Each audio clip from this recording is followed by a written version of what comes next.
নমস্কাৰ বাৰ্তালাপ অনুষ্ঠানটিলৈ সমূহ দৰ্শক শ্ৰোতাক আন্তৰিক স্বাগতম জনাইছোঁ। আজিৰ আমাৰ বাৰ্তালাপ অনুষ্ঠানৰ অতিথিগৰাকী হৈছে এনে এগৰাকী ব্যক্তি, এনে এগৰাকী সুদক্ষ চিকিৎসক, যিগৰাকী চিকিৎসকে উজনি অসমত গোটেই উজনি অসমবাসী ৰাইজৰ অপেক্ষাৰ অন্ত পেলাই কিডনি ট্ৰান্সপ্লেণ্ট অৰ্থাৎ বৃক্ষৰোপণ বৃক্ষ সংস্থাপন পোনপ্ৰথমবাৰৰ বাবে সফলতাৰে সম্পন্ন কৰি গোটেই উজনি অসমবাসী ৰাইজৰ কাৰণে এটি আশাৰ বতৰা কঢ়িয়াই আনিছে। তেখেত আজি আমাৰ মাজত উপস্থিত আছে। তেখেত আন কোনো নহয়, ডাক্তৰ দিব্যজ্যোতি কলিতা। নমস্কাৰ। নমস্কাৰ। আপোনাক আমাৰ অনুষ্ঠানলৈ স্বাগতম জনাইছোঁ। ধন্যবাদ। প্ৰথমতে এই কথা পতাৰ আগতে আপোনাৰ বিষয়ে অলপ জানিব বিচাৰি, আপোনাৰ জন্ম ক'ত হৈছে? মোৰ জন্ম ইয়াৰ নিচেই ওচৰতে মৰাণ বুলি এডোখৰ জেগা আছে। মৰাণত মোৰ জন্ম, তাতে ডাঙৰ দীঘল হোৱা। তাৰে পঢ়া শুনা, প্ৰথম প্ৰাৰম্ভিক পঢ়া শুনা তাতে কৰা মই। মৰাণৰ ছেইণ্ট জোচেফ স্কুল বুলি আছে, তাতে স্কুলিং কৰি মই হায়াৰ ছেকেণ্ডেৰীৰ কাৰণে কটন কলেজত পঢ়িছিলোঁ। তো কটন কলেজৰ পাছত মই অসম চিকিৎসা মহাবিদ্যালয়ত MBBS কৰিবলৈ আহোঁ। তাত MBBS কমপ্লিট কৰি মই ইয়াত মেডিচিন বিভাগৰ MD বুলি কয়, MD মেডিচিন মই ডিব্ৰুগড়ৰ পৰা কৰি উচ্চ শিক্ষাৰ কাৰণে মই দিল্লীলৈ যাওঁ। দিল্লীত মই 3 বছৰ এই কিডনী বিভাগ, যিটো নেফ্ৰলজি বুলি কয়, ৰেনাল ট্ৰান্সপ্লাণ্ট, তাত মই দিল্লীৰ institute of liver and biliary science, Delhi গভৰ্ণমেণ্টৰ এখন চৰকাৰী হস্পিটেল, তাত মই প্ৰশিক্ষণপ্ৰাপ্ত হওঁ। আৰু তাত কিছুদিন কাম কৰাৰ পাছত ঠিক ক'ভিডৰ সময়তে মই আকৌ ডিব্ৰুগড়লৈ ঘূৰি আহোঁ। ঘূৰি আহি ডিব্ৰুগড়ত মই লাষ্ট 3-4 বছৰৰ পৰা ইয়াতে মই মোৰ সেৱা আগবঢ়াই আছোঁ। আপুনি বৰ্তমান অপেক্ষা হস্পিটেলত? হয়, বৰ্তমান মই অপেক্ষা হস্পিটেলত কৰ্মৰত। যেতিয়া আপুনি পঢ়ি আছিলে, আপোনাৰ মনত এনেকুৱা এটা ভাৱ জাগিছিলে নাই যে কিডনী ট্ৰান্সপ্লেণ্ট আপুনি কৰিব? আৰু অসমত, বিশেষকৈ উজনি অসমত এনেকুৱা এটা ৰেকৰ্ডে কৰিলে, কাৰণ কোনো কৰিবলৈ আজিলৈকে সক্ষম হোৱা নাছিলে। সেই সময়ত এনেকুৱা আপোনাৰ মনৰ হেঁপাহ কিবা আছিল নেকি? নহয়, ধৰি লওক মই যেতিয়া বিশেষকৈ কিডনী বিশেষজ্ঞ হিচাপে মই প্ৰশিক্ষণ লৈ আছিলোঁ, সেই সময়ত কিন্তু এই বস্তুটো অনুভৱ কৰিছিলোঁ যে উজনি অসমৰ প্ৰায়বিলাক ৰোগী কিডনীৰ যিকোনো অসুখৰ কাৰণে বাহিৰলৈ যাব লগা হয়। আৰু বাহিৰৰ বিশেষকৈ যদি ট্ৰান্সপ্লাণ্টৰ কথা আহে, ট্ৰান্সপ্লাণ্টৰ ইয়াত সা সুবিধাখিনি নথকাৰ কাৰণে অকল বাহিৰত যোৱাই নহয়, তেওঁলোক বহুদিন বাহিৰত, ধৰি লওক চহৰবিলাকত, দিল্লী হওক বা কলিকতা হওক, তাত বহুদিন তাতে থাকি ল'বলগীয়া হয়। আৰু বহু মানুহৰ ক্ষেত্ৰত যোনটো আৰ্থিকভাৱে বা তেনেধৰণৰ পৰিয়ালৰ ছাপৰ্ট নাথাকে, তেওঁলোকৰ কাৰণে তাত গৈ থকাটো সম্ভৱ নহয়। তেনে ক্ষেত্ৰত বহুতে ট্ৰান্সপ্লাণ্টৰ সুবিধাটো পোৱাৰ আগতেই বহুতৰ মৃত্যু ঘটে। তেনে ক্ষেত্ৰত এটা আশা আছিলে যে ডিব্ৰুগড় আহি যেতিয়া মই 2020 চনত দেখিছিলোঁ যে ইয়াৰ ট্ৰান্সপ্লাণ্টৰ সম্ভাৱনাটো খুব ক্ষীণ, কাৰণ ইয়াত এতিয়া সেই ইক'চিষ্টেম, আমাৰ এটা টীম লাগে, এইখিনি ডেভেলপ কৰিবলৈ অলপ সময় লাগে, অলপ কঠিন আছিল। কিন্তু এইটো বস্তু মই নিশ্চিত আছিলোঁ যে যদি চবৰ সহায় সহযোগিতা থাকে, তেতিয়াহ'লে নিশ্চয় কৰিব পৰা যাব। আশা আছিল ট্ৰান্সপ্লাণ্ট কৰা, কাৰণ আপুনি যদি চাই কিডনী ৰোগীসকলৰ কাৰণে চবতকৈ ভাল ধৰণৰ ট্ৰিটমেণ্ট বুলি ধৰা হয়, সেইটো হ'ল কিডনী ট্ৰান্সপ্লাণ্টেই। তাতকৈ ওপৰত আৰু বেলেগ ধৰণৰ নাই। ডায়েলিচিছত থাকিলে তাৰো কিছু ধৰণৰ কমপ্লিকেশ্যনছ থাকে। তো তেনে ক্ষেত্ৰত আশা আছিল, নিশ্চয় আশা আছিলে, আৰু চেষ্টা কৰি গৈ আছিলোঁ। আৰু ভগৱানৰ কৃপাত সফল হ'লেও কৰিবলৈ, আৰু ৰাইজৰো বহুত আশীৰ্বাদ থাকিল, সেইকাৰণে ধন্যবাদ জনাইছোঁ। এটা কথা জানিব বিচাৰিছোঁ, এজন সৰ্বসাধাৰণ ব্যক্তি হিচাপে, কিডনী ট্ৰান্সপ্লেণ্ট কেতিয়া কৰিবলগীয়া, কি কথাত, কি পৰিস্থিতিত কিডনী ট্ৰান্সপ্লেণ্ট কৰি? আপুনি ক'লে যে ডায়েলিচিছ কৰাতকৈ কিডনী ট্ৰান্সপ্লেণ্ট কৰি দিব লাগে, সেইটো হ'লে বেছি ভালেই হৈছে। কিন্তু পৰিস্থিতি, কি কাৰণত কিডনী ট্ৰান্সপ্লেণ্ট কেতিয়া কৰিবলগীয়া হয়? চাওক, কিডনীৰ ৰোগবিলাক বহুত বেলেগ বেলেগ, পৃথক পৃথক ধৰণৰ ৰোগ থাকে। প্ৰায়বিলাক কিডনীৰ ৰোগত ট্ৰান্সপ্লাণ্টৰ দৰকাৰ নহয়গৈ। তো আৰ্লি ষ্টেজ, একদম প্ৰাৰম্ভিক ভাগতে যদি আমি কিডনীৰ ৰোগ এটা ধৰা পৰোঁ, দৰৱ বা আমি লাইফষ্টাইল, জীৱনশৈলীৰ চেঞ্জেছত, সেইখিনিতে আমি বহুখিনি অসুখটো কণ্ট্ৰলত ৰাখিব পৰা যায়। কিন্তু দেখা যায় যে হয়তো আমাৰ সজাগতাৰ অভাৱ বা স্বাস্থ্যৰ সেই আমাৰ যোনটো পেনেট্ৰেশ্যন হ'ব লাগে হেল্থ কেয়াৰ, সেইটো নথকাৰ কাৰণে বিশেষকৈ গাঁও অঞ্চলৰ মানুহবিলাকে যেতিয়ালৈকে কিডনীৰ অসুখটোৰ বিষয়ে গম পায়, তেতিয়ালৈকে বহুত দূৰ ৰোগটো আগবাঢ়ে। তেনে ক্ষেত্ৰত যেতিয়া দুইটা বৃক্ক বা কিডনী বিকল হৈ যায়, তেনে ক্ষেত্ৰত তেওঁৰ জীৱনটো বচাই ৰাখিবলৈ ডায়েলিচিছত যাব লগা হয়। আৰু যদি এজন ব্যক্তি ডায়েলিচিছ কৰাৰ পৰিস্থিতি আহিছে, তেনে লোকসকলক আমি ট্ৰান্সপ্লাণ্টৰ অপশ্যনটো দিওঁ, যে আপুনি যদি ডায়েলিচিছত থাকিব নিবিচাৰে, আৰু তাতকৈ বেটাৰ অপশ্যন, তাতকৈ ভাল আমাৰ এটা অপশ্যন হ'ল ট্ৰান্সপ্লাণ্টৰ ক্ষেত্ৰত আপোনাৰ এজন ড'নাৰ লাগিব। আমাৰ ধৰি লওক এতিয়া ট্ৰান্সপ্লাণ্ট দুটা ধৰণৰ হয়। এটা হ'ল অংগটো আমি এজন জীৱিত ব্যক্তিৰ পৰা লওঁ, যোনজন তেওঁৰ লিগেলি ৰিলেটেড হ'ব লাগিব, তেওঁ ফাৰ্ষ্ট ডিগ্ৰী ৰিলেশ্যন মানে মাক দেউতাক ভায়েক ভনীয়েক ককায়েক তেওঁলোকৰ বা হাজবেণ্ড ৱাইফ তেওঁলোকৰ মাজত হ'ব লাগিব। নতুবা আৰু এটা ধৰণৰ ট্ৰান্সপ্লাণ্ট হ'ল য'ত কেডেভেৰিক, মানে যোনজন মানুহৰ অলৰেডি ব্ৰেইন ডেথ হৈ গৈছে, তেওঁ জীৱিত হোৱাৰ কোনো মেডিকেল চায়েন্সত আৰু আশা নাই, তেনেজনক যেতিয়া এটা কমিটি 8-10জন ডক্টৰৰ এটা কমিটিয়ে ডিচাইড কৰে যে তেখেতৰ এতিয়া ব্ৰেইনটো সম্পূৰ্ণভাৱে ডেড হৈ গৈছে, যদিও তেওঁ হাৰ্টবিটটো চলি আছে কাৰণে কিডনীটো কিছু পৰিমাণে কাম কৰি আছে, তেনে লোকৰ পৰা অকল কিডনী বুলিয়েই নহয় বাকী অংগবিলাক যেনেকৈ হাৰ্ট হৈ গ'ল, লিভাৰ হৈ গ'ল, স্প্লিন হৈ গ'ল, ইভেন স্কিন, চকু, এইবিলাক অংগ লোৱা হয়। সেই যোনটো আমি কওঁ যে অংগদান এটা মহান দান, কাৰণ এজন মানুহৰ পৰা বহুকেইটা অৰ্গান লৈ বহুতকেইজন মানুহে এটা সুস্থ জীৱন যাপন কৰিব পাৰে। এই ধৰণৰটো হ'ল এইটোক আমি কেডেভেৰিক বা আফটাৰ ডেথ ট্ৰান্সপ্লাণ্ট বুলি কওঁ, মানে মানুহজন ঢুকোৱাৰ পাছত তেওঁৰ অংগটো লৈ আমি ট্ৰান্সপ্লাণ্ট কৰা হয়। আৰু আমাৰ ইয়াত প্ৰাৰম্ভিকভাৱে আমি সেই লিভিং ডোনাৰটোহে আমি আৰম্ভ কৰিছোঁ। অসমত গুৱাহাটী মেডিকেল কলেজত এটা দুটা কেডেভেৰিকো হৈছে, এইটো এটা খুব ভাল লক্ষণ যে আমাৰ, কাৰণ যিমানবিলাক মানুহক ট্ৰান্সপ্লাণ্ট লাগে প্ৰতিজন মানুহৰ হয়তো এজন ফেমিলিত ব্লাড গ্ৰুপ মেটছ বা তেনেকৈ দিব পৰাকৈ এজন ডোনাৰ নাথাকিব পাৰে। তেওঁলোকৰ কাৰণে আমাৰ এই কেডেভেৰিক প্ৰগ্ৰামবিলাক যদি হয় তেতিয়াহ'লে আমি ভাবোঁ যে এই যে আমাৰ অৰ্গেন ডোনাৰৰ এটা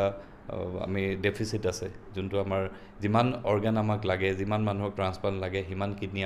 আমি জেনেৰেট কৰিব পৰা নাই। তেনে ক্ষেত্ৰত এই কেডেভেৰিক ডনেশ্যনটো যদি প্ৰগ্ৰেমটো ভালকৈ ৰান হয় তেতিয়া ভাবোঁ যে বহু মানুহকে, বহু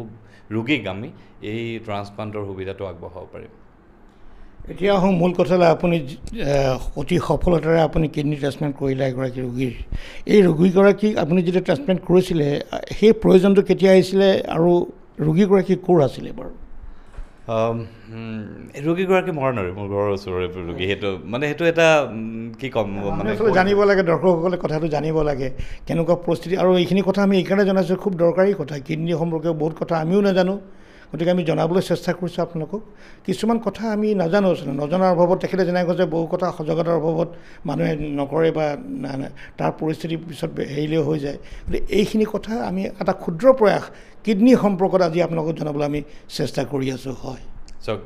আপুনি ৰোগীজনৰ কথা সুধিছিলে, খুব কম বয়সীয়া 30-35 বছৰীয়া এজন ল'ৰা, সম্পূৰ্ণ সুস্থ জীৱন যাপন কৰি আছে। তেওঁ ভাবাই নাই তেওঁৰ শৰীৰত তেনেকুৱা এটা ৰোগে গা কৰি উঠিছে বুলি। সামান্য এটা বেলেগ অসুবিধাৰ কাৰণে তেওঁ এজন বেলেগ ডক্টৰৰ ওচৰত যায়, তেওঁৰ গাত তেজৰ পৰিমাণটো অলপ কম আছিলে। তেওঁ ভাবিছিলে এনেই কিবা বেমাৰ আজাৰ হৈছে চাগে, কিবা ডেফিচিয়েঞ্চি হৈছে, সেইকাৰণে হিমগ্ল'বিন কমিছে বুলি। যেতিয়া সেই ইজন ডক্টৰে গোটেইখিনি টেষ্ট কৰে, তেওঁৰ গাত ক্ৰিয়েটিনিন বুলি বস্তু এটা থাকে, মানে সেইটো আমাৰ শৰীৰত এটা প্ৰডাকশ্যন হোৱা এটা ৱেষ্ট মেটেৰিয়েল বুলি ধৰক, মানে সেইটো পেচাবৰ লগত ওলাই যাব লাগে। সেই ক্ৰিয়েটিনিনৰ মাত্ৰাটো বহু গুণ বাঢ়ি আছিল, প্ৰায় 8-10 গুণ বাঢ়ি আছিল নৰ্মেল যিমান থাকিব লাগে। তেনে ক্ষেত্ৰত আৰু ইভালুৱেট কৰাৰ পাছত গম পোৱা হ'ল যে তেওঁৰ 2টা কিডনীয়ে বিকল হৈ গৈছে। মই তেওঁক প্ৰায় মে'-জুন মাহৰ পৰাই চাই আছিলোঁ। তেতিয়াই তেওঁক লাহে লাহে আমি অপ্টিমাইজ কৰা বুলি কওঁ, শৰীৰটো সুস্থ কৰা, মানসিকভাৱে তেওঁক প্ৰস্তুত কৰা, তেওঁ এজন ডোনাৰ বিচৰা, তেওঁ ফেমিলিত আমি বাকী কোনে ডনেট কৰিব পাৰিব বা কোন চবতকৈ পটেঞ্চিয়েল ভাল ডোনাৰ হ'ব, এই গোটেইখিনি বস্তু আমি ভালকৈ অনুসন্ধান কৰিব লগা হয়। গোটেইখিনি কৰাৰ পাছত তেওঁৰ মাকে আগবাঢ়ি আহিছিলে ডনেট কৰিবলৈ। অকণমান আমাৰ চিন্তা আছিল, কাৰণ মাকৰ বয়সটো অকণমান বেছি আছিল, আমি জেনেৰেলি 65 ইয়াৰ্ছমানলৈকে লওঁ, বাট আচৰিত ধৰণে তেওঁৰ মাকৰ কিডনী দুটা খুব ধুনীয়া কাম কৰি আছিলে। তেওঁৰ সম্পূৰ্ণ সুস্থ আৰু শাৰীৰিকভাৱে বাকী ডায়েবেটিছ বা প্ৰেছাৰ এইবিলাক কোনো ৰোগ নাছিলে। নথকাৰ কাৰণে আমি কেইবাবাৰো 2-3বাৰ, কাৰণ আমি প্ৰথমটো ট্ৰান্সপ্লাণ্ট কৰিম, তাৰ ওপৰৰ পৰা আমি এইটো লিভিং ডোনাৰ ট্ৰান্সপ্লাণ্ট, এজন জীৱিত মানুহৰ এটা অংগ ল'ম, তেনে ক্ষেত্ৰত আমি কোনো এংগেলতে কোনো ক্ষেত্ৰতে ভুল হোৱাটো আমি এফৰ্ড কৰিব নোৱাৰোঁ। সেইকাৰণে কেইবাবাৰো আমি পৰীক্ষা কৰাৰ লগতে তাৰ পাছত আমি ভাবিলোঁ যিহেতু প্ৰথমবাৰ কৰিছোঁ,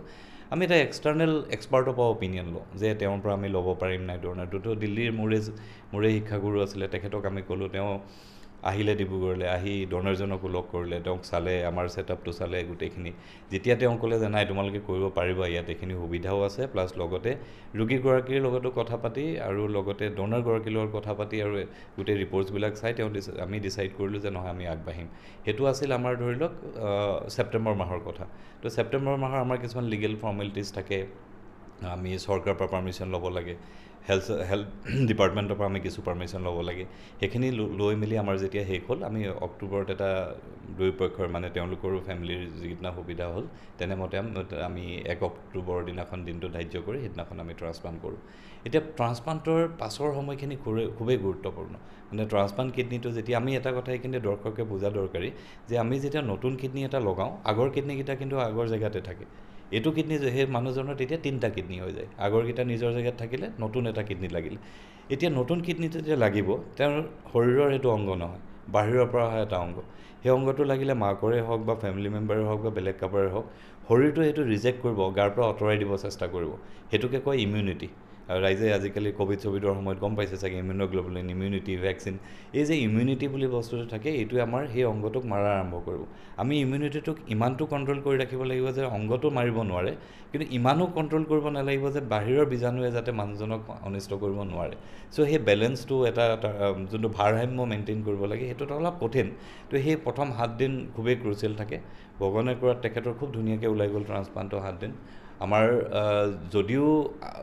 প্ৰাইমাৰী তেওঁলোকে আমাৰ ইয়াৰ ষ্টাফ বা তেওঁলোকে ডাইৰেক্টলি ট্ৰান্সপ্লাণ্ট দেখা নাছিলে কিন্তু তেওঁলোকে ট্ৰেইনড আছিলে এইটোৰ ক্ষেত্ৰত আমি বহুতো আমি কৰিছিলোঁ যে কেনেকৈ ট্ৰেইনিং হৈছিলে তেওঁলোকৰ প্ৰায় এমাহমানৰ পৰা কেনেকৈ ট্ৰান্সপ্লাণ্ট পেচেণ্টজন আহিব ইনফেক্ট এই বস্তুবিলাক ইমান স্পেচিফিক তেওঁ OT ক'ত হ'ব কেইটা বজাত ষ্টাৰ্ট হ'ব কেইটাত শেষ হ'ব সেইটো মিনিটলৈকে আমি ধাৰ্য কৰোঁ কোনটো ৰাস্তাইদি ওলাই আহিব সেইটো সময়ত যাতে বাকী ৰোগীৰ লগত কণ্টেক্টত নাহে যোনটো ৰুমত যায় সেইটো ৰুমত তেওঁ পৰিয়ালৰ বাকী মানুহক লগ কৰিব দিয়া নহ'ব এটা গ্লাছ চেম্বাৰৰ ভিতৰত থাকে ইনফেক্ট আমিও তেওঁক লগ নকৰোঁ আমি বাহিৰৰ পৰাই চাওঁ এজন ব্যক্তি 12 ঘণ্টাৰ কাৰণে ভিতৰত থাকে তো তেওঁৱে পৰিচৰ্যা কৰি থাকে নাৰ্ছ এগৰাকী তো এই বস্তুখিনি গোটেইখিনি আমি এখন ধৰি লওক আমি স্ক্ৰিপ্টেড আমি গোটেইখিনি লিখি উলিয়াব প্ৰট'কল বুলি কয় আমি এই প্ৰট'কল মতে লিখি লৈ এইখিনি আখৰ পালন কৰা হৈছিলে আৰু সেইখিনি কৰা স্বত্তেও কেতিয়াবা সফল নহয় এইখিনি ক্ষেত্ৰত আমাৰ ধৰি ল'ম যে আমাৰ ভাগ্যও ভাল আছিল ভগৱান আমাৰ লগত আছিল যে আমি ছাকচেছফুলি কৰিব পাৰিলোঁ পেচেণ্টগৰাকী এতিয়া সুস্থ মানে ঘৰলৈ গ'ল তেওঁ আমি 7 নম্বৰ দিনাখন পেচেণ্টজনক ছুটি দিলোঁ তেওঁ খোজকাঢ়ি ঘৰলৈ গৈছে ড'নাৰগৰাকীকতো আমি 3 নম্বৰ দিনাখনেই ছুটি দিলোঁ এতিয়া 2জন সুস্থ 2জন ঘৰত আছে নিজৰ স্বাভাৱিক জীৱন যাপন কৰি আছে খালি ৰিচিপিয়েণ্টজনৰ কাৰণে মানে যোনে কিডনিটো লয় তেওঁ যিহেতু ইমিউনিটিটো কম কৰিবৰ কাৰণে আমি কিছু দৰৱ দিওঁ তেনে ক্ষেত্ৰত তেখেতক আমি এইটো উপদেশ দিওঁ যে খুব বেছি ভিৰ ভাৰ জেগাত য'ত ইনফেকশ্যন হোৱাৰ চান্স থাকে তেনেকুৱা জেগালৈ যাতে নাযায় খোৱা বোৱাখিনি যাতে ঘৰতে ৰান্ধি মেলি খায় এইখিনি আচলতে অকল ট্ৰান্সপ্লাণ্ট ব্যক্তিৰ কাৰণে নহয় আমি সৰ্বসাধাৰণ মানুহৰ কাৰণেও হয় যে ভিৰ ভাৰ থকা জেগাত য'ত ইনফেকশ্যন হ'ব পাৰে তাৰ পৰা আমি এভইড কৰিব লাগে যেনেকৈ সৰু বাচ্ছা এটাক আমি যেনেকৈ ৰাখোঁ সেইখিনি এতিয়া খাদ্য খোৱা বোৱাখিনিত তেওঁক আমি কৈছোঁ যে জ্বলা মছলা নাখাব খুব বেছি ধৰি লওক তেল মছলা থকা বস্তুবিলাক নাখাব কলেষ্ট্ৰলবিলাক কমাই ৰাখিব এইটো ইনফেক্ট আমাৰ কাৰণেও প্ৰযোজ্য আমিও সুস্থ খানা খাব লাগে বাহিৰত খাব নালাগে কিন্তু তেওঁৰ ক্ষেত্ৰত আমাৰ যদি এদিন খালে বিশেষ একো নহয় তেওঁৰ ক্ষেত্ৰত কিন্তু এদিন যদি ইনফেকশ্যন হয় তেতিয়া খুব বেয়া ধৰি লওক বিকল প্ৰভাৱ পৰিব বুলি ভাবোঁ মানে আপোনাৰ যিটো টীম আছিলে কিমানজন ডক্টৰৰ তেতিয়া টীমটোত আছিল চাওক এইটোত যদি এনেকৈ আমি ক'ব যাওঁ আমাৰ অলমষ্ট গোটেই হস্পিটেলখনেই আছিলে যদি চাব যায় মানে কাৰণ কোনোবাই যদি ফিজিকেলি ছাপোৰ্ট কৰিছে কোনোবাই মৰেলি ছাপোৰ্ট কৰিছে যদি একদম টেকনিকেল টীমটোৰ কথা কয় প্ৰায় আমাৰ 8-10গৰাকীমান চিষ্টাৰ্ছ আছিলে নাৰ্ছ আছিলে আমাৰ নেফ্ৰৰ টীমটোত 2জন ডক্টৰ আছে মই আছিলোঁ মোৰ লগত মোৰ সহকাৰী ডক্টৰ নন্দিতা বুলি আছে তেখেত আছিলে বাকী এনাষ্টেচিয়া টীমত ডক্টৰ ৰাজা ৰয় আছিলে ডক্টৰ অভিনৱ পদ্দাৰ আছিলে এতিয়া মূলতঃ আহোঁ চাৰ্জাৰী টীমটোত চাৰ্জাৰীৰ কাৰণে এজন দিল্লীৰ পৰা এজন চাৰ্জন আমি নিমন্ত্ৰণ কৰিছিলোঁ বিষয়ত গোটেই প্ৰচেছটো অভাৰচি কৰিবৰ কাৰণে কাৰণ আকৌ মই কৈছোঁ এইটো লিভিং ড'নাৰ ট্ৰান্সপ্লাণ্ট আমি কোনো এংগেলৰ পৰাই ক'ৰবাতো এটা ভুল ত্ৰুটি হৈ যোৱাটো এফৰ্ড কৰিব নোৱাৰোঁ সেইটো কাৰণে তেওঁকো মাতিছিলোঁ এজ এ অবজাৰ্ভাৰ তেওঁ আহিছিলে মেণ্টাৰ আহিছিলে তেওঁ গোটেই বস্তুটো চাইছিলে যাতে গোটেইখিনি সুচাৰুৰূপে হৈ যায় ডক্টৰ বিকাশ জৈন তেওঁ মোৰ শিক্ষাগুৰু আছিল দিল্লীত তাৰ লগত ইয়াৰে আমাৰ ডক্টৰ ছফদৰ হায়াত হুছেইন বুলি তেওঁ ইউৰ'লজি বিভাগৰ তেওঁ এজন চাৰ্জন যোনে কিডনিৰ অপাৰেশ্যন কৰে তো তেওঁ আছিল মোৰ লগত তো আমি এই এজ এ হ'ল এইকেইজনে মূল ব্যক্তি আছিল তাৰ বাহিৰে কিন্তু ছাপৰ্ট ছিষ্টেমৰ এণ্টায়াৰ আমাৰ হস্পিটেলখনৰ ইনক্লুডিং 4th গ্ৰেড ষ্টাফৰ পৰা ক্লিনাৰ পৰা আৰম্ভ কৰি চবৰে ইয়াত এটা ৰোল আছে আৰু পাৰ্টিকুলাৰলি ৰোল আছে মেনেজমেণ্টৰ কাৰণ তেওঁলোকে গোটেই বস্তুটো ষ্ট্ৰীমলাইন কৰি দিয়া বস্তুখিনি যাতে টাইমত আমি পাওঁ সেইখিনি এভেইলেবল কৰোৱা কাৰণ ইয়াত এটা লজিষ্টিক প্ৰব্লেম থাকে ধৰি লওক ডিব্ৰুগড়ত কিছুমান বস্তু এভেইলেবল নহয় প্ৰথমবাৰ যেতিয়া আমি কৰিব যাওঁ বস্তু এটা মাৰ্কেটত আমি কিছুমান ইনষ্ট্ৰুমেণ্ট বিচাৰোঁ এইটো নাই বা কিছুমান কনজিউমেবল ব্যৱহাৰ হোৱা কিছুমান দৰৱ আমি ইয়াত পাবলৈ নাই তো সেইখিনি গোটোৱাটোও কিন্তু খুব কঠিন কাম মানে একেলগে গোটেইখিনি গোটোৱা প্ৰথমবাৰৰ কাৰণে কাৰণ আপুনি বুজি এইবিলাক বস্তু ধৰি লওক এটা ইউনিট হিচাপে কিনিবলৈ বৰ দিগদাৰী এটা টেবলেট দিয়ক বুলি ক'লে দিল্লীৰ পৰা পঠাব বেয়া পাব আপুনি যদি 10জন পেচেণ্টৰ কাৰণে খোজে এতিয়া হয়তো বহুবাৰ মেনেজমেণ্টৰ এনেকুৱা হৈছে এটা ট্ৰান্সপ্লাণ্টৰ কাৰণে বস্তু আনিবলৈ হয়তো তেওঁ 10জনৰ কাৰণে একেলগে মিলাই আনিবলগীয়া হৈছে সেইকাৰণে কষ্ট ইফেক্টিভ হোৱা নাই বা তেওঁলোকৰো ছাপোৰ্ট আছে আৰু ইভেন দেন মই যদি মোৰ পাৰ্চনেলি কাৰণ এই গোটেই প্ৰচেছটো মই যোৱা এবছৰৰ পৰা যিহেতু লাগি আছিলোঁ 1-1.5 বছৰৰ পৰা ছাপোৰ্ট চবতকৈ বেছি মই পাইছিলোঁ আমাৰ যিখিনি কিডনিৰ ৰোগী আছে যোন মোৰ ডায়েলিচিছ পেচেণ্ট আছে তেওঁলোকৰ যোনটো এটা উৎসাহ যোগাইছিলে যে আপুনি পাৰিব কৰক মানে আমি আছোঁ লগত বিশেষকৈ পেচেণ্ট যোন যাৰ ট্ৰান্সপ্লাণ্ট হ'ব যোনগৰাকীয়ে ডনেট কৰিব তেওঁলোকেও কিন্তু সাংঘাতিক মনোবল দিছিলে কোনো ক্ষেত্ৰতে আমাৰ এনেকুৱা ফিল নহ'ল যে তেওঁলোকৰ আমাৰ ওপৰত বিশ্বাস ৰাখিব পৰা নাই তেওঁলোকতো আমাক নাই ঠিকেই হৈ যাব আপুনি চিন্তা কৰিব নালাগে তেনেকুৱা ধৰণৰ এটা পজিটিভ এটিটিউড লৈ কৰিছিলে সেইকাৰণে ভাবোঁ গোটেইখিনি ভালে কুশলে হৈ গ'ল আৰু আপুনি যেতিয়া অডিট সোমাইছিলে আপোনাৰ নেতৃত্বত এটা দলে গোটেই কামখিনি কৰিছিলে আৰম্ভণিতে আমি কওঁ নহয় সেই প্ৰভু কামটো ভালকৈ হৈ যাওক আপুনি চাব আপুনি নিশ্চয়কৈ মনত তেনেকুৱা আপুনি এটা ভাবি লৈছিলে আৰু যেতিয়া হৈ গ'ল ছাকচেছফুল যেতিয়া হৈ গ'ল তেতিয়াতো আমি কোনো থেংক গড আপোনাৰ এই ভাৱটো আহিছিলে নাই বাৰু এইটোতো আমাৰ সদায় থাকে আমি সেইটো দি আৰম্ভ কৰোঁ দিনটো সেইটো দি শেষ কৰোঁ কাৰণ অকল এইটো কেছ বুলিয়ে নহয় অকল ট্ৰান্সপ্লাণ্ট কৰিছোঁ বুলিয়ে নহয় যিকোনো সৰু সুৰা কাম এটা আগতো আমি কাৰণ এটা ধৰি লওক মানুহৰ সচৰাচৰ চাগে মানুহৰ এটা ধাৰণা থাকিব পাৰে যে যিবিলাক চাইণ্টিফিক মানুহ আইদাৰ অকল মই মেডিকেল ছায়েন্স বুলিয়ে কোৱা নাই লাইক ইঞ্জিনিয়াৰিং ছায়েন্সেছৰ তেওঁলোকে এই বস্তুটো কিন্তু সম্পূৰ্ণ বিশ্বাস কৰে যে আপোনাৰ ওপৰত এটা অলমাইটি যোনটো কওঁ মানে এজন আছে যাৰ হাত থাকিব লাগিব তেতিয়াহে আপুনি ছাকচেছফুলি কামবোৰ কৰিব পাৰিব আৰু সেইটো আপুনি বেচিকেলি দেখা যায় নহয় যে নাস্তিক হোৱা আৰু অন্ধবিশ্বাসী হোৱাৰ মাজত বহুত ডিফাৰেঞ্চ আছে মানে এতিয়া প্ৰায়বিলাক যিবিলাক চাইণ্টিফিক মানুহ তেওঁলোকে বিশ্বাস কৰে তেওঁলোক নাস্তিক নহয় কিন্তু তেওঁলোকে কিছুমান অন্ধবিশ্বাস নামানে সেই দুটাৰ ডিফাৰেঞ্চটো আমি বুজিব লাগিব তেওঁলোক লজিকেল হয় যিবিলাক চাইণ্টিফিক মানুহ লজিকেল হয় ইলজিকেল কাম নকৰে কিন্তু সদায় তেওঁলোকে আমিও দিনটো সেইটোৱে আৰম্ভ কৰোঁ যে ভগৱান লগত থাকক আজিৰ দিনটো যে মোৰ কামখিনি সুচাৰুৰূপে কৰিব পাৰোঁ যাতে আমি আমাৰ কামখিনিত ছাকচেছফুল হওঁ কাৰণ সদায় এটা এলিমেণ্ট অফ লাক থাকেই যিও কাম কৰোঁ চব বস্তু একদম প্ৰট'কল মতে কৰাৰ পাছতো আমি ফেইলিয়ৰ হ'ব পাৰোঁ সেই এলিমেণ্ট অফ লাক লাগিলে 1% হওক সেই লাকটো যদি নাথাকে কিন্তু মানুহ ছাকচেছফুল হ'বলৈ দিগদাৰী হয় সেই লাকটোৱে মানুহে বেলেগ ধৰণে কয় কোনোবানে ভগৱান বুলি কয় কোনোবানে বেলেগ ধৰণে কয় কিন্তু আছিল সেইদিনাখন হয়তো অলপ বেছি উৎকণ্ঠা বেছি আছিল তো ছাপৰ্টটো অলপ বেছি দৰকাৰ হৈছিলে বাট ইভেঞ্চুৱেলি চব ঠিকে হৈ যোৱাৰ পাছতো এনেকুৱা নহয় যে আমাৰ ছাপৰ্ট ছিষ্টেমটো শেষ হৈ গৈছে এতিয়াও আমাক ডেইলি লাগে সদায় কওঁ এতিয়া ইমান ধুনীয়াকৈ ইমান সুন্দৰকৈ এটা সফল আপোনালোকে এটা অভিযান আছে আচলতে মিছন আপোনালোকে কৰিলে আৰু ইট ৱাজ ভেৰি ছাকচেছ এতিয়া আপুনি ক'ব পাৰিব যে নিশ্চয় ডাঠি ক'ব পাৰিব যে আহি থকা দিনত যিসকল ৰোগী আৰু বৃক্ক ৰোগত বা কিডনীৰ যিসকল প্ৰব্লেম আছে এনেকুৱা ধৰণৰ অস্ত্ৰোপচাৰ আমি আৰম্ভণিতে ক'লোঁ যে অপেক্ষাৰ অন্ত পৰিল তাৰমানে অপেক্ষাৰ অন্ত পেলাইছে আচলতে উজনিবাসীৰ গতিকে সেই অপেক্ষাৰ যেতিয়া অন্ত পেলালে আমি এতিয়া বৰ্তমান এইখন হস্পিটেল আছে আমি অপেক্ষা হস্পিটেলতে আছোঁ দৰ্শকসকল এতিয়া তেখেতৰ পৰা জানিব বিচাৰিম যে আহি থকা অদূৰ ভৱিষ্যতে এই এনেকুৱা ধৰণৰ যিসকল ৰোগী আছে নিশ্চিতভাৱে বিনা দ্বিধাই তেখেতসকলে আহিব পাৰিব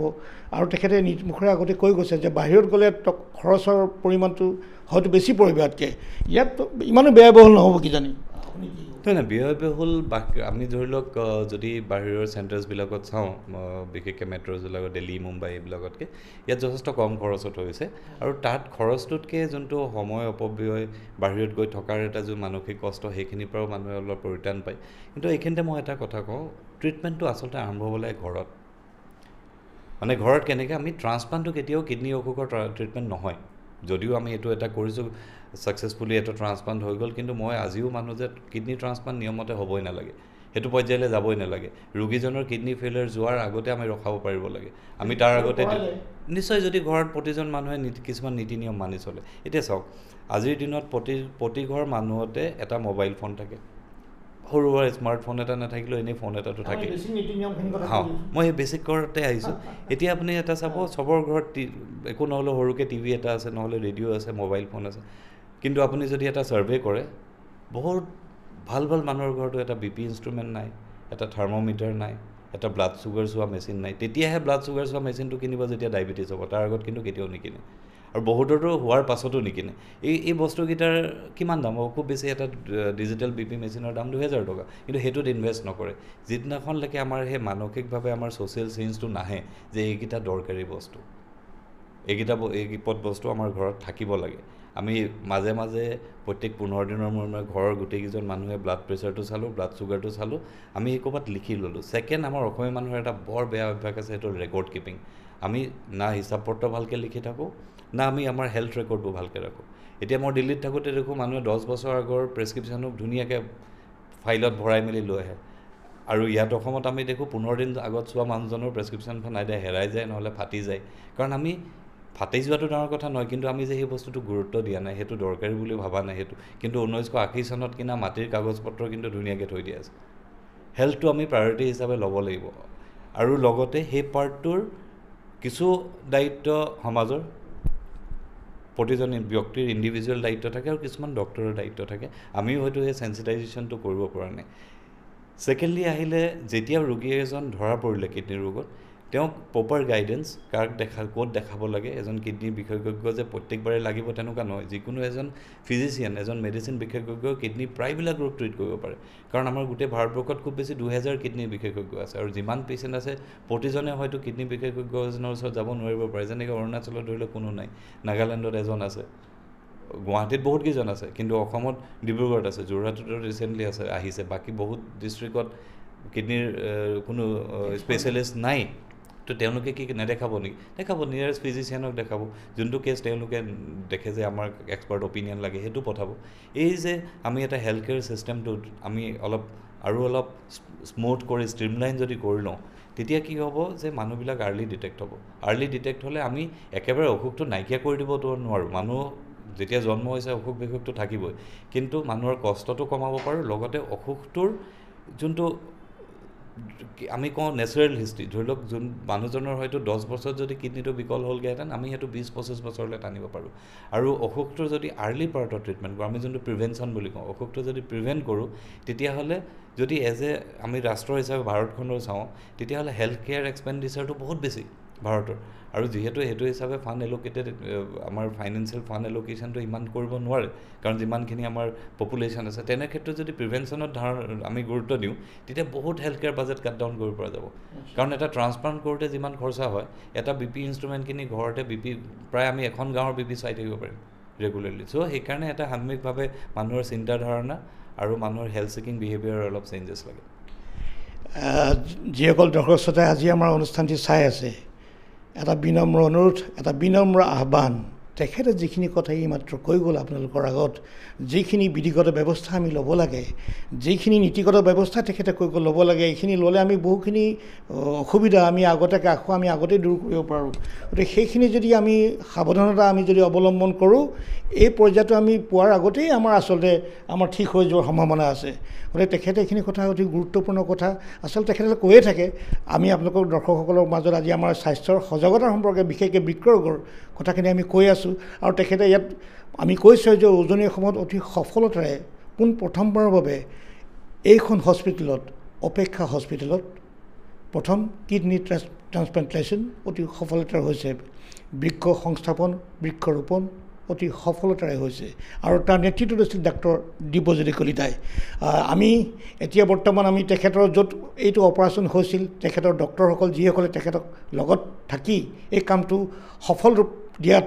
অৰিহণা যোগাইছিল, আৰু তেখেতে মেনেজমেণ্টৰ কথা কৈছিলে, তেখেতক অতিকৈ ছাপোৰ্ট কৰিছে বিভিন্ন কামত। এই সকলোকে আমি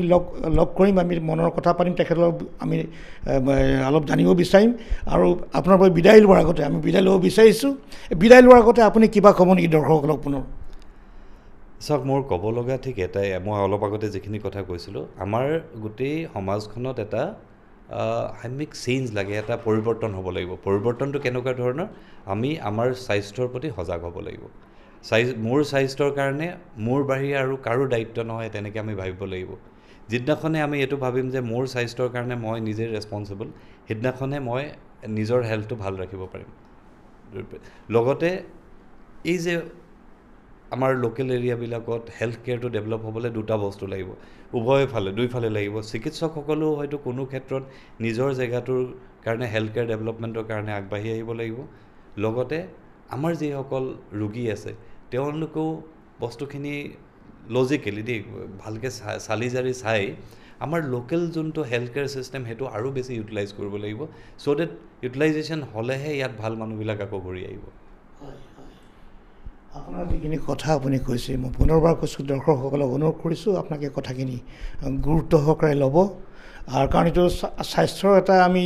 খুব ভাল তেখেতে কথাখিনি কৈছে যে আমি কেনেকৈ ইয়াৰ পৰা ৰক্ষা হ'ব পাৰোঁ, আমি নিজেকৈ প্ৰতিৰোধ কৰিব পাৰোঁ, এইখিনি কথা তেখেতে কৈছে। আমি বিদায় লোৱাৰ আগতে আমি কৈছোঁ তেখেতৰ য'ত অপাৰেশ্যন কক্ষত য'ত তেখেতে কৰিলে এটা ইমান সুন্দৰ তেখেতে মিছন এটা ছাকচেছফুলি কৰিলে, উজনি অসমৰ কাৰণে এটা আশাৰ বতৰা কঢ়িয়াই আনিলে। তেখেতে কৈছে আমাৰ এতিয়া ছিষ্টেমটো ৱেল ইকুইপড, খুব সুন্দৰ ব্যৱস্থা আছে, আপোনালোকক এই ব্যৱস্থাৱলীখিনি আমি দেখুৱাব লৈছোঁ। আৰু লগতে তেখেতে মেনেজমেণ্টৰ কথা কৈছিলে, আমি মেনেজমেণ্টৰ ব্যৱস্থা ব্যক্তিৰ লগতো আমি মত বিনিময় কৰি আপোনাৰ পৰা আজি এই অনুষ্ঠানটিৰ পৰা বিদায় লৈছোঁ। ধন্যবাদ।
Please let us know what is the infrastructure facility of this hospital. Situated amongst the lush tea gardens and the mighty river Brahmaputra at the back, Apeksha is designed such a way that it gives a corporate feel with a healing touch to the patients. We have 166 numbers of fully operational beds and with a highly skilled professional team of 50 professionals. We have a manpower of around 400 working staffs with us, and then we have a fully operational diagnostic units which includes MRI, CT scans, ultrasound, X-rays which is digital in one of its kind, mammography, and very recently we have come up with cath labs, bone marrow density tests. Then we have the laser surgery, which is one of its kind in the entire Northeast. And we have been doing great jobs in knee replacements as well. And then We have many of its milestones in its laurels, which includes very recently we have done a surgery. We have 20-bedded ICU, which has all state-of-the-art equipments with it. Our neonatal care is one of its kind in the entire Northeast. We have the blood bank center, which is fully operational 24 hours.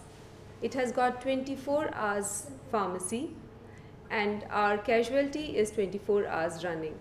Well, we have got 10 numbers of modular OT, and the OT walls are designed such a way that it has 100% efficiency to control the bacteria, and that gives a healing power to the patients. The operating patients get healed very quickly.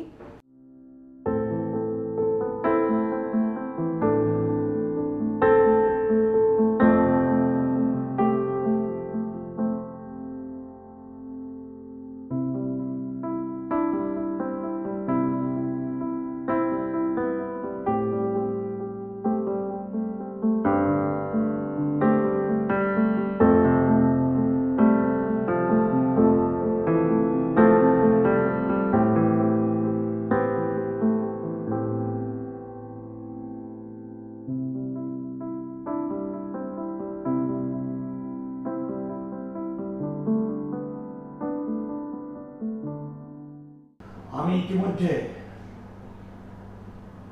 Doctor Debajyoti Kalita নেফ্ৰলজিষ্ট যিগৰাকী চিকিৎসকে ইমান সুন্দৰকৈ বৃক্ষৰোপণ উজনি অসমত কোন প্ৰথমবাৰৰ বাবে তেখেতে সফলতাৰে তেখেতৰ নেতৃত্বত সম্পন্ন হৈছিল তেখেতৰ পক্ষৰ পৰা আমি ওলাই আহিছোঁ আমি কৈছিলোঁৱে যে বাকী যিসকল ব্যক্তি ইয়াত জড়িত আছে এই সফল যিটো মিছন তেখেতসকলে কৰিলে সেইসকল ব্যক্তিৰ সৈতে আমি মত বিনিময় কৰিম আৰু তেখেতে মেনেজমেণ্টৰ কথা কৈছিলে মেনেজমেণ্টে ছাপোৰ্ট নকৰাকৈ সেইটো সম্ভৱ নহ'লেহেঁতেন বুলি কৈছিলে গতিকে সেই মেনেজমেণ্টৰ মূল ব্যক্তিগৰাকী আমাৰ মাজত আছে তেখেত হৈছে ডক্টৰ অশোক আগৰৱাল নমস্কাৰ ছিনিয়ৰ গাইনকলজিষ্ট আপোনাক আমাৰ যি অনুষ্ঠানলৈ ৱেলকাম কৰিছোঁ প্ৰথমে আহিছোঁ অপেক্ষাই উজনি অসমবাসী ৰাইজৰ অপেক্ষাৰ অন্ত পেলালে কিডনি ট্ৰান্সপ্লেণ্ট আপাৰ আছামত আজিলৈকে হোৱা নাছিলে এই প্ৰথমবাৰৰ বাবে হ'ল আৰু অতি সফলতাৰে হ'ল যিগৰাকী ডনৰ আছিল 3 দিনত তেখেতক ৰিলিজ কৰি দিলে আৰু যিগৰাকী পেচেণ্ট আছিল 7 দিনত তেখেতে সুস্থ হৈ খোজকাঢ়ি গ'ল এইটো এটা ইমান সফল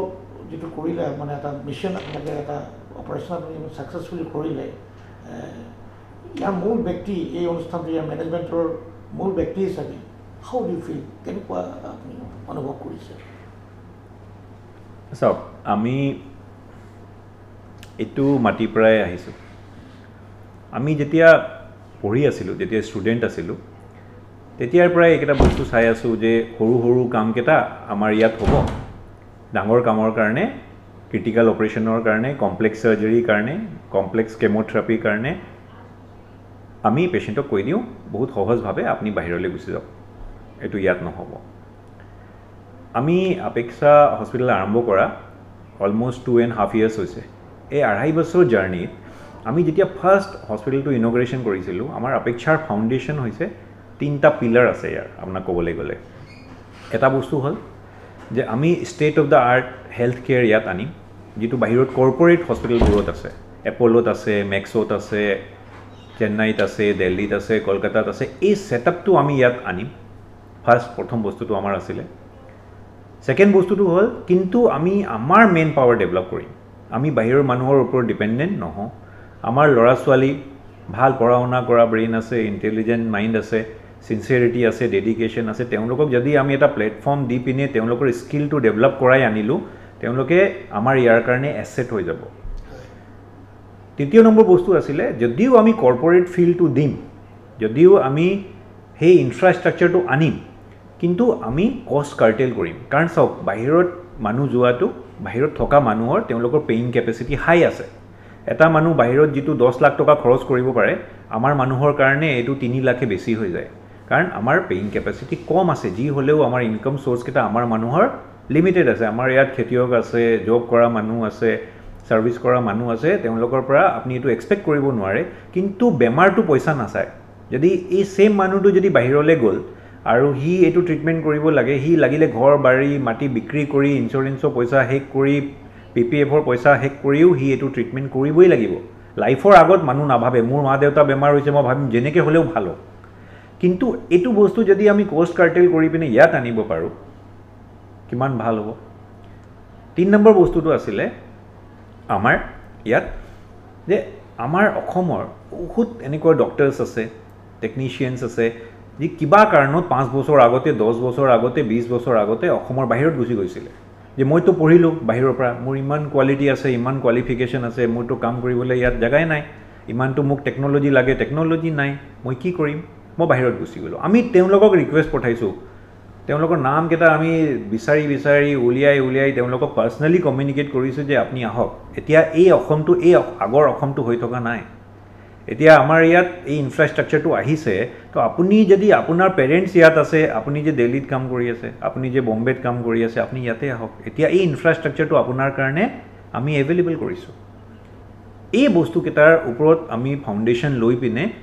অপেক্ষাটো 2.5 yearsত ষ্টাৰ্ট কৰিছিলোঁ। এতিয়া যিটো আপুনি কিডনী ট্ৰান্সপ্লেণ্টৰ এই কামটো চালে, সেইটো আমাৰ য়াং ডাইনামিক ডক্টৰ এজন ডক্টৰ দিব্যজ্যোতি কলিতা, এই মোতকৈও বহুত জুনিয়ৰ হয়।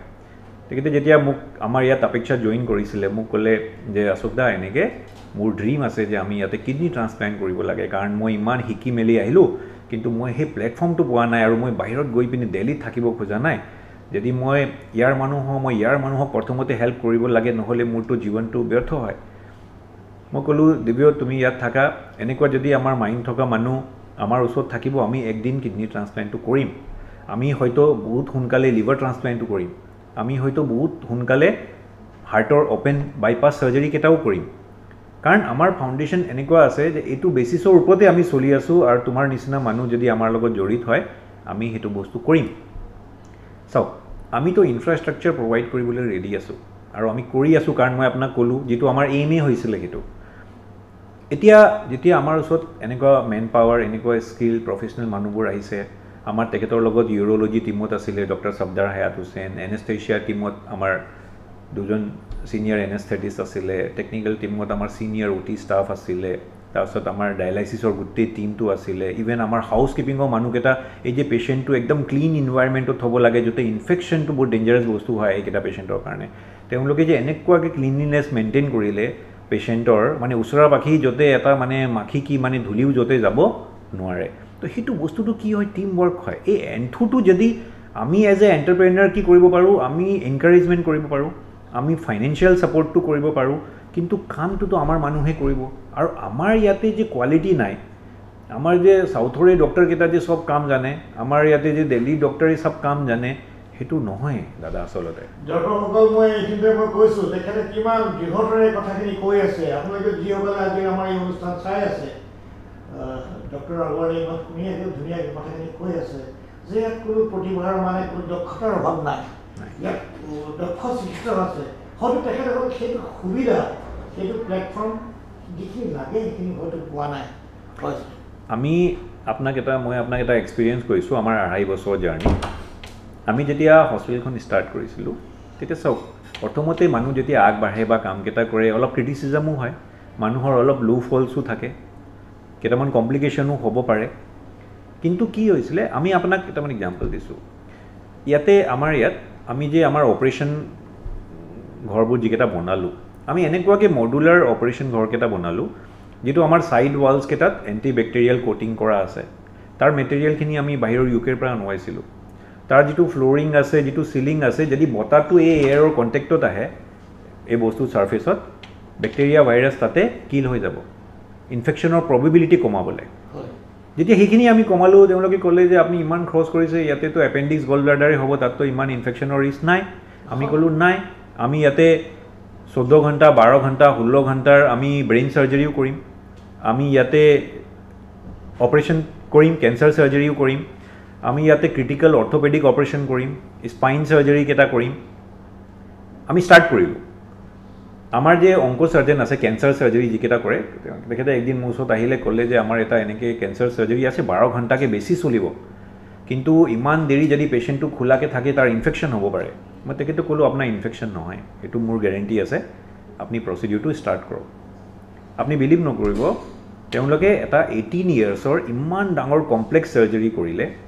4জন চাৰ্জন আছিলে 3জন এনেস্থেটিষ্ট আছিলে ৰাতিপুৱা 6টাৰ পৰা অপাৰেশ্যন আৰম্ভ কৰি ৰাতি 12টা বজালৈকে অপাৰেশ্যন কৰিলে একো নহ'ল পেচেণ্টৰ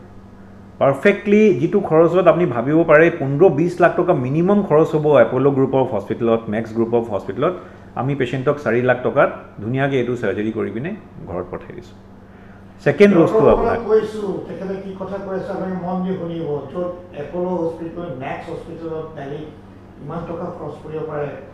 15-20 লাখ টকা আপোনাক যিটো কিডনি ট্ৰান্সপ্লাণ্টৰ এতিয়া আমি কথা পাতি আছোঁ বাহিৰৰ হস্পিটেলত এতিয়া আপুনি য'তেই নকৰক এটা এভাৰেজ যদি আপুনি কিডনি ট্ৰান্সপ্লাণ্ট কৰিব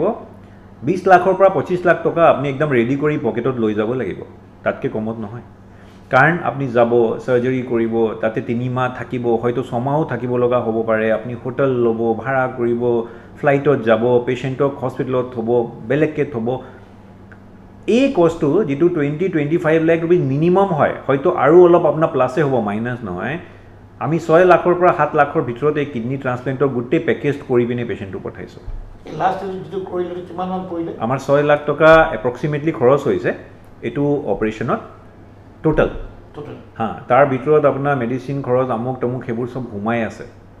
তো আপুনি সকলোখিনি মিলি তেখেতে কৈছে যিটো অপাৰেশ্যন 25 লাখ টকা মিনিমাম লাগে বুলি কৈছে ভাৰতবৰ্ষৰ যিকোনো আগশাৰীৰ হস্পিটেলত আপোনাৰ যদি কিডনি ট্ৰান্সপ্লাণ্ট কৰিবলৈ যায় সেই একেটা কিডনি ট্ৰান্সপ্লাণ্ট কিন্তু ইয়াত ডিব্ৰুগড় অপেক্ষা হস্পিটেলত তেখেতে কৈছে 6 লাখ টকাত আমি কৰি দিছোঁ এইটো বৰ ডাঙৰ কথা এইটো হয় মানে এইটো চিৰিজত কেইবাটা এক্সাম্পল আছে এটা চাওক প্ৰথমতে আমি 2.5 বছৰৰ ভিতৰত আপোনাক মই ক'ম ইয়াতে আমাৰ ডিব্ৰুগড় বা আপাৰ আসামত এতিয়ালৈকে কি হয় মানুহৰ কনচেপ্ট আছে এটা কমন অপাৰেশ্যন হয় নি ৰিপ্লেচমেণ্ট কৰা হয় যিকেইটা মানুহৰ আঁঠুৰ প্ৰব্লেম বহুত বেছি বাঢ়ি যায় দৰৱত শেষ নহয় খোজকাঢ়িব নোৱাৰে এইকেইটা আমি নি ৰিপ্লেচমেণ্ট বুলি কওঁ আমাৰ ইয়াৰে অৰ্থ'পেডিক চাৰ্জনকেইটা তেওঁলোকে কৈছে নাই এইটো নকৰোঁ এইটো কমপ্লিকেটেড অপাৰেশ্যন হয় যদি একবাৰ ইনফেকশ্যন হ'বলৈ হয় তেতিয়া কি হ'ব আপোনাৰ পেচেণ্টে বহুত কষ্ট পাব সেইটো হ'ব এই আপোনাৰ নি ৰিপ্লেচমেণ্টটো মিনিমাম আপুনি বাহিৰত গৈ পিনে কৰিব এটা আঁঠুত আপোনাৰ 3 লাখৰ পৰা 5 লাখ টকা খৰচ হয় আমি ক'লোঁ আপোনাৰ একো প্ৰব্লেম নহয় আপুনি এইটো ষ্টাৰ্ট কৰক বোলে যিটো কোম্পানী মানুহ এইটো দিয়ে নি বলছকেইটা দিয়ে তেওঁলোকে নিদিব আমি কথা পাতিলোঁ যে আপুনি দিয়ক আপোনাৰ কি প্ৰব্লেম আছে ইয়াতে আমি কৰিম তেওঁলোকক আমি এগ্ৰি কৰালোঁ আমি ষ্টাৰ্ট কৰিলোঁ আপোনাক ক'বলৈ ভাল লাগিছে যে আমি মোৰ দেন 300 নি ৰিপ্লেচমেণ্ট এতিয়ালৈকে কৰিলোঁ আমাৰ অপেক্ষা খোলা পিছত আৰু এইটো যিটো খৰচ আছে আপুনি বাহিৰত যিটো খৰচ কৰি পিনে আহি আছে তাতকৈ আমাৰ 35-40% কষ্টত আমি কৰি আছোঁ মানে আমি ধৰি লওক আপোনাৰ 1 লাখৰ পৰা 1.5 লাখৰ ভিতৰত এটা নিটো আৰামছে ৰিপ্লেচ কৰি পিনে আমি পেচেণ্টক পঠাই দিওঁ গোটেই প্ৰক্ৰিয়াটো ইমপ্লাণ্টৰ খৰচটো লৈ পিনে সেইটো খৰচত পেচেণ্টে গৈ আছে খোজকাঢ়ি আছে আৰু এই মানুহটোৱে আজি আহিলে 3 দিনৰ পিছত খোজকাঢ়ি পিনে যায় তাৰ কনফিডেঞ্চ লেভেলটো একদম হাই আপুনি বহুখিনি আপোনালোকৰ সফলতাৰ কথা কৈছে আৰু এটা বহুত উল্লেখযোগ্য আৰু গুৰুত্বপূৰ্ণ কথা আপুনি উত্থাপন কৰিছে যে যিখিনি অতি ব্যয়বহুল চিকিৎসা যিকেইটা চিকিৎসা সাধাৰণতে সৰ্বসাধাৰণ লোকে বাহিৰত গৈ কৰে আৰু যথেষ্ট তাত টকা পইচা খৰচ কৰি তেখেতলোকে যিটো তাত ট্ৰিটমেণ্ট কৰি আহে সেই একেটা চিকিৎসা ব্যৱস্থা আপোনালোকে ইয়াত ক'ৰবাত যদি 25 লাখ টকা কিডনি ট্ৰিটমেণ্ট ইয়াত আপোনালোকে 6 লাখৰ পৰা মেক্সিমাম মই কৈছোঁ আৰু অলপ আগবাঢ়ি গৈছোঁ 8 লাখ টকা সেইটোৱে হাইয়েষ্ট 8 লাখ টকা আকৌ যিটো কথা ক'লে আপুনি হেৰি আৰু তেখেতে ক'লে বাহিৰত 3 লাখ টকা ইয়াত মেক্সিমাম 1.5 লাখ টকা তাৰ ওপৰত হ'বলৈ সম্ভাৱনা নাই নহয় নাই জিৰ' এনেকুৱা এটা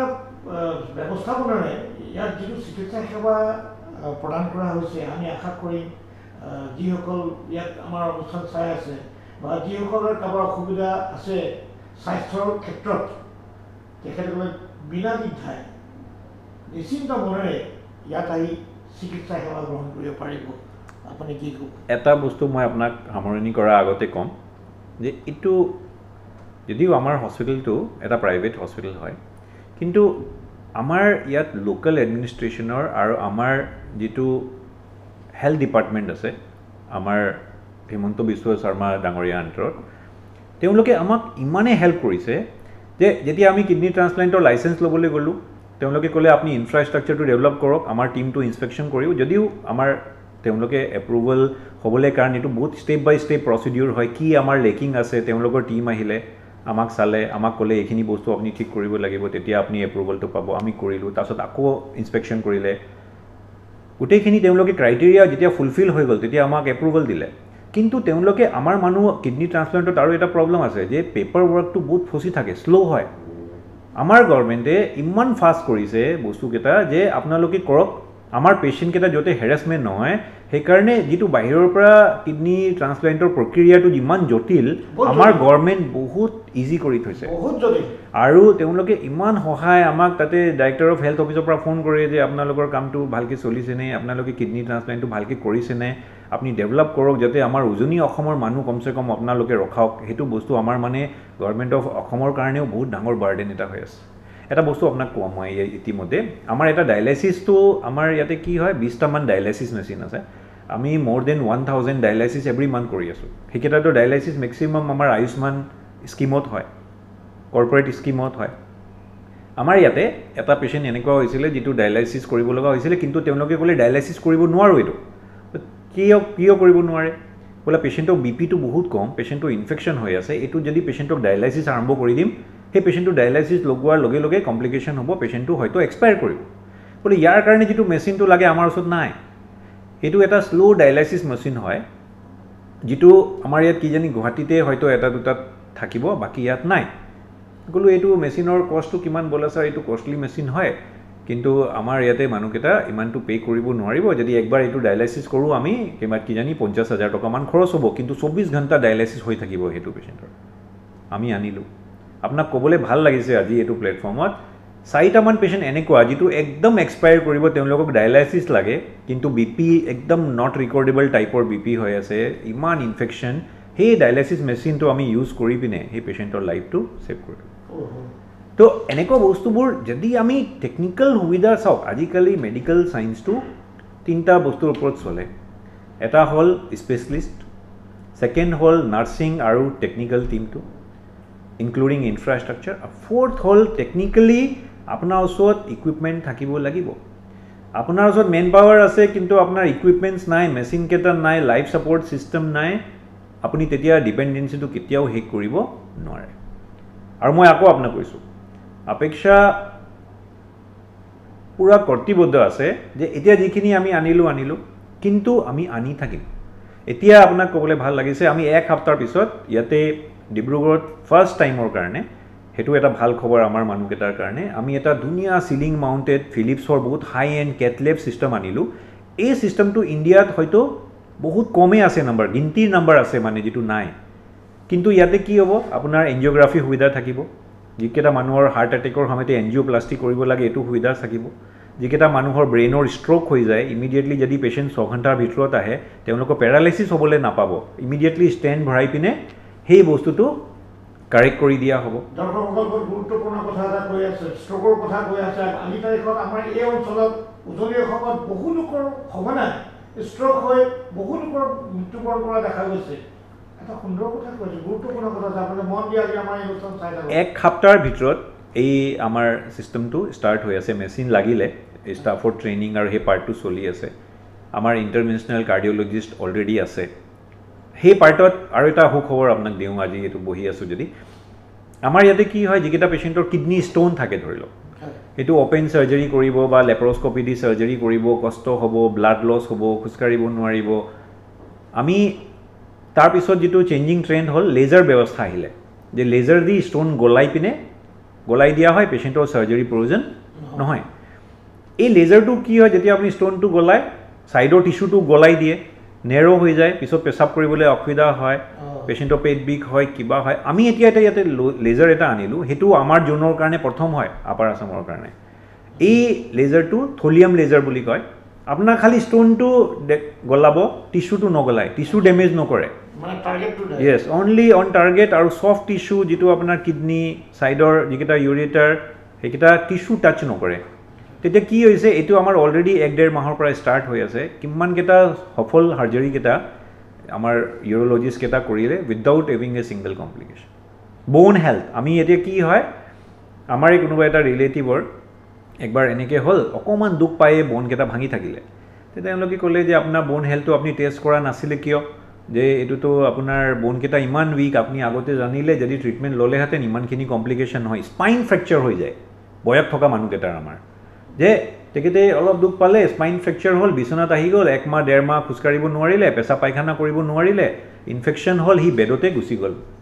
পূৰা হেল্ডি আছিলে, কিন্তু সি নাজানে যে মোৰ বোন হেল্থটো এনেকুৱা। আমি এটা state of the art machine আনিলোঁ, অলৰেডি ষ্টাৰ্ট হৈ গ'ল, ডেক্সা স্কেন বুলি কয়, CT স্কেন নিচিনা মেচিন, মানুহ হ'ব তাৰ গোটেই বডিৰ বোনৰ হেল্থটো আপোনাক কৈ দিব যে আপোনাৰ বোনটো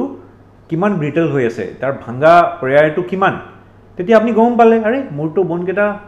বেয়া হৈছে, এইটোতো মোৰ ফ্ৰেকচাৰ হোৱাৰ চান্স আছে, মই পৰি গ'লেতো মোৰ হাৰ্টটো ভাঙিব, ষ্ট্ৰেংথটোতো নাই। এইকেইটা বস্তু এতিয়া আমাৰ জনৰ এইটো প্ৰথম। এনেকুৱাকৈ মই আজি এইটো প্লেটফৰ্মত আপোনাক সেইটো ক'ব খুজিছোঁ, যদি আমি আগবাঢ়ি যাওঁ, হেল্থটো যদি আমি সুন্দৰ আনিব পাৰোঁ, আমাৰ ষ্টেট আমাৰ ইনভাইৰমেণ্টটো এনেই সুন্দৰ হৈ যাব, কাৰণ আমি পইচা ছেভ কৰিম, আমাৰ মানুহ ছেভ কৰিম, আমাৰ কোৱালিটি ছেভ কৰিম, আমি আমাৰ অন্য যিকেইটা ব্ৰাদাৰ্ছ আছে যোনে এইটো ছেক্টৰত হেল্থ কেয়াৰত আছে, আমি এটা মিটিং পাতি পিনি তেওঁলোকৰ লগতো ৰিকুৱেষ্ট কৰিছিলোঁ চবকে যে আমি চবেই মিলি পিনে যিকেইটা কাম নোহোৱা কামকেইটা আছে সেইকেইটা আমি কৰোঁ। আপোনাক এটা ভাল খবৰ দিম, মই মেক্স হস্পিটেলৰ পৰা একবাৰ আমাৰ লগত টীম আহিছিলে, তেওঁলোকে যে আপোনাৰ লগত টাই আপ কৰোঁ, আমি আহিম ইয়াতে পেচেণ্টকেইটা চাম আৰু যিকেইটা পেচেণ্ট অপাৰেশ্যন কৰিব লগা আছে এইকেইটা আমি মেক্সত লৈ যাম, তাতে আমি সুবিধা মিলাই দিম আৰু কৰিম। আমি ক'লোঁ নাই, আপোনাৰ ধাৰণাটো ভুল আছে, আপুনি আহক, লাগিলে আপোনাৰ স্পেচিয়েলিষ্ট টীমকেইটা আনক, আমাৰ স্পেচিয়েলিষ্ট টীমৰ লগত কাম কৰক, আপুনি অপাৰেশ্যন কৰিবলৈ যি ইনষ্ট্ৰুমেণ্ট লাগিব, যি ছেটআপ লাগিব আমাৰ আছে, আমি আনি দিম, আমাৰ মানুহ বাহিৰলৈ নাযায়। তেওঁলোকে ক'লে এইটো কেনেকৈ, এইটো আমি অসমত ইণ্ডিয়াতে ক'তো কৰাই নাই আজিলৈকে। আমি ক'লোঁ আপুনি কৰা নাই যদি কৰক, এতিয়া সেই আগৰ অসমটো হৈ থকা নাই, এতিয়া আপুনি ইয়াতে কৰিব পাৰিব।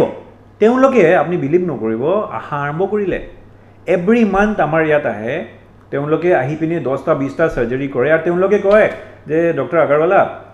आपका यहाँ में जैसा फैसिलिटी है ऐसा हमारा मैक्स में भी नहीं है, तो ना हम लोग यहीं करेगा। আমাৰ হেমাটলজিষ্ট গ্ৰুপ আছে, তেওঁলোকে আগতে কৈছিলে যে ইয়াতে ব্লাড কেঞ্চাৰ বা ব্লাড ৰিলেটেড ডিছঅৰ্ডাৰ কাৰণে আমাৰ অসমত মানুহ বহুত কম আছে, লিমিটেড স্পেচিয়েলিষ্ট আছে, বহুত লিমিটেড। তেওঁলোকে আগতে কয় যে আমি ইয়াতে বোন মেৰ' কামটো কৰিব নোৱাৰোঁ, আমি বোন মেৰ' বায়পচি ল'ব নোৱাৰোঁ, আমি ইয়াত আহিম, আমি পেচেণ্ট চাম, আমি পেচেণ্টটো লৈ যাম, আমি চব সুবিধা কৰি দিলোঁ। এতিয়া তেওঁলোকে নিজৰ টাইম য'তে আহমেদাবাদত যিমান স্পেণ্ড কৰে তাতকৈ বেছি ইয়াত স্পেণ্ড কৰে, যিমান টাইমটো এপ'লত স্পেণ্ড কৰে তাতকৈ বেছি ইয়াত আহে, বোলে আপোনালোকৰ সুবিধা ভাল, আপোনাৰ পেচেণ্টকেইটাতো ইয়াতে ভাল হৈ গৈছে। তো এইকেইটা মানুহৰ লগত যেতিয়া আমি ফটো তোলোঁ, তেওঁলোকে কয় যে ছাৰ মই যোৱাবাৰতো এইটো কেম'থেৰাপি ল'বলৈ বম্বে গৈছিলোঁ, এতিয়াতো ইয়াতে আমাৰ অপেক্ষাতে ল'লোঁ, আৰু চাওক ছাৰ মইতো এতিয়া একদিনতে লৈ পিনে ঘৰত গৈছোঁ, আৰু মইতো স্কুলো মোৰ বাচ্চাৰ এবচেণ্ট হোৱা নাই, মোৰ হাজবেণ্ডৰ অফিচো মাৰ খোৱা নাই, আৰু মইতো একোৱেই কৰিব লগা নহয়। তেতিয়া কি হয়, লাগে যে হয় আমি সেইটো লাইনত আগবাঢ়ি যাব লাগে,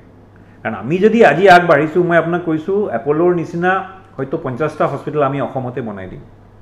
আৰু আমাৰ মানুহ কিন্তু নাযায় বাহিৰত। অতি সুন্দৰ কথা আপুনি ক'লে, এপ'লৰ দৰে 50খন